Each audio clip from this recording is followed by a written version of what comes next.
नमस्कार मित्रांनो, welcome to S class education. खरं तर सगळ्यांनाच माहिती आहे की 10वी आणि 12वीच्या बोर्ड परीक्षा फेब्रुवारी-मार्चमध्ये होतात। पण आता या एक्झाम्स कधी होणार आहे त्याच्या तारखा बोर्डाने जाहीर केलेल्या आहेत। तुम्हाला एक ड्युरेशन पाहायला मिळेल आणि त्याच्या आसपास एक्झाम होणार आहेत।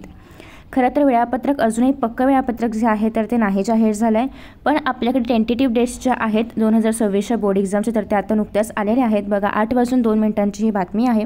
तर बघूया आता आपण कशा पद्धतीने तोंडी परीक्षांच्या काय काय डेट्स आहेत आणि लेखी परीक्षांच्या काय काय डेट्स आहेत। ओके, सो या ठिकाणी तुम्ही बघू शकता सगळ्यात पहिल्यांदा तर हे 12वीसाठी आहे आणि 10वीसाठी आहे। थोडंसं ब्लर असू शकतं कारण ही इमेज जी आहे तर ही महाराष्ट्र टाइमच्या वेबसाईटवरती पाहायला मिळते आणि ॲक्च्युअल वेबसाईटवरती सुद्धा इमेज तुम्हाला पाहायला मिळणार आहे। सो ही बातमी खरी आहे। आता याच्यामध्ये बघा लेखी परीक्षा जी आहे 12वीची तर ती 10 फेब्रुवारी तर ते 18 मार्चपर्यंत असणार आहे। 10 फेब्रुवारीपासून 18 मार्चपर्यंत असणार आहे। मागच्या वर्षी पण 11 फेब्रुवारी 10 फेब्रुवारीच्या आसपासच परीक्षा सुरू झाली होती आणि याच्यामध्ये पुढे आपल्याला बघायला मिळते की आता 10वीच्या ज्या काय परीक्षा असणार आहेत तर त्या असणार आहेत 20 फेब्रुवारीपासून 18 मार्चपर्यंत। सो हे 10 फेब्रुवारी ते 18 मार्च आहे आणि हे 20 फेब्रुवारी ते 18 मार्च आहे।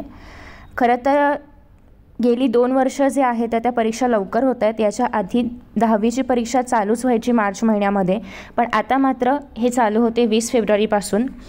आता नेक्स्ट आहे जे पण प्रात्यक्षिक असेल, तोंडी परीक्षा आहे, श्रेणी अंतर्गत मूल्यमापन किंवा जे पण इतर विषय आहेत तर जे की कॉलेजच्या हातामध्ये असते एक्झाम घेणं वगैरे, तर त्या एक्झाम सुरू होणार आहेत 12वीच्या 23 जानेवारीपासून 9 फेब्रुवारीपर्यंत। ठीक आहे, 23 जानेवारी ते 9 फेब्रुवारी। आणि हेच आपण 10वीसाठी पाहायचं म्हटलं तर 2 फेब्रुवारी ते 18 फेब्रुवारी असं साधारणतः ड्युरेशन आहे। तर याच्यामध्ये मग सगळ्या ज्या काही एक्झाम्स आहेत, आता 12वीसाठी असेल तर मग IT च्या एक्झाम्स असतील, CS च्या एक्झाम्स असतील, सगळे जे काही एक्झाम्स आहेत, प्रॅक्टिकल आहे, ओरल आहे, जे पण काही आहे, ग्रेड एक्झाम, सबमिशन वगैरे सगळं तुमचं याच ड्युरेशनमध्ये होणार आहे। आणि सेम फॉर 10th स्टँडर्डसाठी असेल तर मग आपल्याकडे शारीरिक शास्त्र आहे, आरोग्यशास्त्र आहे किंवा इतर चाचणी परीक्षा असेल, चाचणी म्हणजे जे पण इंटरनल्समध्ये होतात, तोंडी असेल, काही लिहायचं आहे, काही सबमिशन आहे वगैरे, हे सगळं तुमचं 2 ते 18 फेब्रुवारीच्या दरम्यान होणार आहे। ठीक आहे, सो आय होप की तुम्हाला डेट्स कळलेल्या आहेत। म्हणजे साधारणतः याच ड्युरेशनमध्ये एक्झाम असते। फक्त कुठला पेपर कधी असणार आहे हे तुम्हाला अजून बोर्डाकडून ॲक्च्युअल टाइम टेबल यायचं आहे, बट तुम्ही चेकआउट करू शकता आधीच्या टाइम टेबलप्रमाणे की पहिला पेपर हा नेहमी इंग्लिशचा असतो, मग followed by Marathi, Hindi, physics. तर या पद्धतीनेच ते पेपरचा क्रम जो आहे तर तो असतो। सो तुम्ही ते पण एक प्रेडिक्ट करू शकता की कशा पद्धतीने पेपर्स असणार आहेत। सिमिलरली फॉर 10th स्टँडर्डसाठी सुद्धा।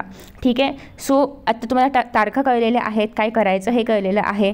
नुकतीच दिवाळी येणार आहे तर मग त्याच्यामध्ये अभ्यास कसा करायचा याच्यावरती जर तुम्हाला व्हिडिओ हवा असेल तर तो पण नक्की सांगा, तोही मी अपलोड करण्याचा प्रयत्न करेन।